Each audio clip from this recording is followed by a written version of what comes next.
Hi, friends, and welcome to our book tasting program today. Thank you for joining us.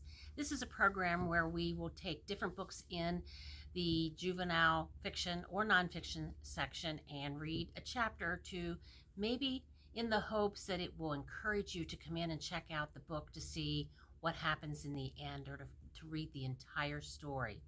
The book that I've picked for today's chapter reading or book tasting is an American Girl book. But guys, you can read along because it's a mystery. And it's a Julie mystery, and it's entitled The Tangled Web.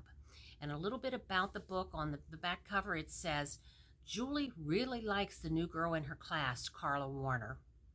Still, there's something odd about her. The things Carla says doesn't quite add up, and she avoids answering questions about her family. At first, Julie is sure there's a sensible explanation, but soon she starts to wonder what's really going on. A disturbing discovery leads her to realize that her new friend may be in real danger. Chapter 1 is entitled Figure in the Fog. It's a mystery how we managed to live here at all, Julie declared. This apartment is no bigger than my locker at school. She was kneeling on the floor trying to fit a stack of Nancy Drew mysteries from her overflowing bedroom shelves into the crowded bookcases under the living room window. The November day outside the window was gray and misty. Be glad it's small, called Joyce Albright, Julie's mom, from the kitchen where she was mopping the floor. Housework here takes only a fraction of the time it used to. I just wish we had a bigger place, Julie said wistfully. She liked their apartment well enough. It was close to school and Golden Gate Park, and was right upstairs from her mom's shop, Glad Rags. But Julie missed the spacious house her family had lived in together in North Beach, on the other side of San Francisco, before her parents' divorce. She missed having her dad at home with them, and she missed her best friend Ivy Ling right across the street. She finally managed to cram the books into the shelf on top of a stack of her sister Tracy's tennis magazines. There.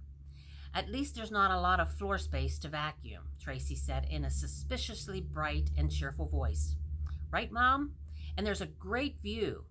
She glanced out at the foggy afternoon, when there is a view. Julie turned to look skeptically at her sister. 16-year-old Tracy was not usually bright or cheerful these days unless she wanted something. Julie waited, then rolled her eyes when her sister spoke again. Of course, we are pretty far from the grocery store, but don't worry, Mom, because I can just drive there and do the shopping for you. Hey, why don't I go now and buy some stuff for dinner tonight? Let's have fondue. Knew it, Julie thought with an inward smile as she picked up her dust cloth. Tracy was always coming up with reasons to use the car. She'd had her driver's license for 8 months already and absolutely loved to drive. But their mom still thought Tracy needed more practice on the streets of San Francisco and rarely let her take the car. No thanks, honey, Mom replied predictably. I've got a casserole planned. Tracy turned on the vacuum cleaner with an irritated flip of the switch, and for a few minutes it was impossible to carry on a conversation while she shoved the machine around the small living area. Finally, Tracy shut off the roar of the vacuum. Well, can I drive to the library at least? In the kitchen doorway, Mrs. Albright shook her head. Not this afternoon. But I have overdue books. It's getting late, it's foggy, and it's supposed to rain. Not great driving conditions.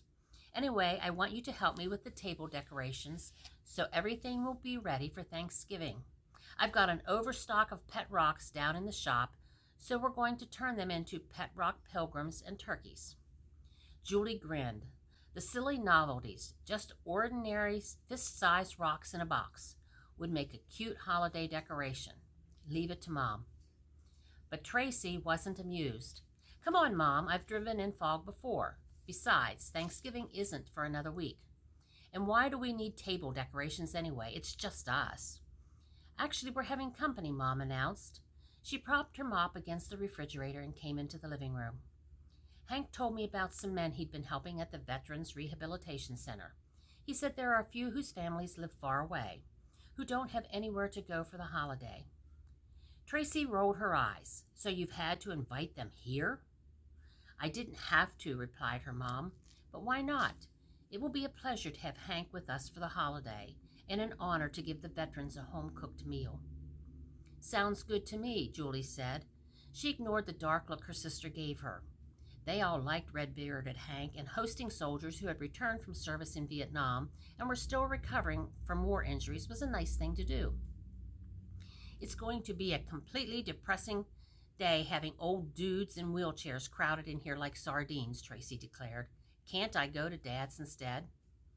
You know very well that your dad has to be away from home this Thanksgiving, Joyce Albright reminded Tracy. His flight schedule is extra busy this time of year. Anyway, you will enjoy the vets. They're not old men. Some of them aren't all that much older than you. I don't care, Tracy groused. It still sounds depressing. I think it sounds fun, said Julie, dusting the top of the bookshelf. I'll help make the decorations as soon as I finish cleaning up the room. You are such a goody two-shoes, hissed Tracy, and flounced off to her bedroom. Julie finished dusting the main room and then retreated into her small bedroom, still carrying the can of polish and the dust rag. She sat at her desk and picked up the mystery she'd finished earlier that dreary day. Nancy Drew had the perfect life. She got to solve intriguing cases, never had to clean the house, and didn't have a grumpy old sister. Julie tossed the book onto the bed and stared out the window at the damp street. San Francisco in November was often foggy, but this year seemed gloomier than usual. The misty weather matched her mood. Outside the window, Julie saw a girl in a yellow rain slicker coming down the street, walking two dogs, one leash in each hand. When the gust of wind blew the girl's hood off, Julie recognized her school friend, Joy Jenner. Joy earned money as a dog walker, and Julie sometimes walked with her. Julie started to open the window and call hello, then caught herself. It was surprisingly easy to forget that Joy was deaf. Her friend was so good at reading lips that when they were together, talking wasn't much of a problem. But Joy would not hear a call from the window. Julie admired the way the dogs walked obediently beside Joy, pausing at the curb with her, wagging their tails when she patted them. Wishing she could have a dog of her own, Julie watched her friend turn the corner. Julie longed for a dog the way her sister Tracy longed for a car of her own, but she knew the landlord's no-pet rule was firm. A small apartment on a bustling city street wasn't the right place for a dog anyway. Julie sighed and turned her attention to a busy spider that was building a web along the top of her window frame. She knew she was supposed to dust every inch of her room, and that would include the window. But the little spider was working so diligently, it would be a shame to wreck such hard work. What if she kept the spider for a pet? The landlord could hardly object to that. It could be her secret pet. I could call you Harriet after Harriet the Spy, she told the spider. That was another book that Julie liked, and besides, the spider was Harry. Down in the street, a figure appeared in the fog, a woman, struggling to hold on to her umbrella against the wind. It was hard to tell how old she was, but Julie could see that she was tall and thin and was carrying a bulging shopping bag. Her long dark hair was pulled back into a straggly ponytail. She scurried, spider-like, along the deserted sidewalk.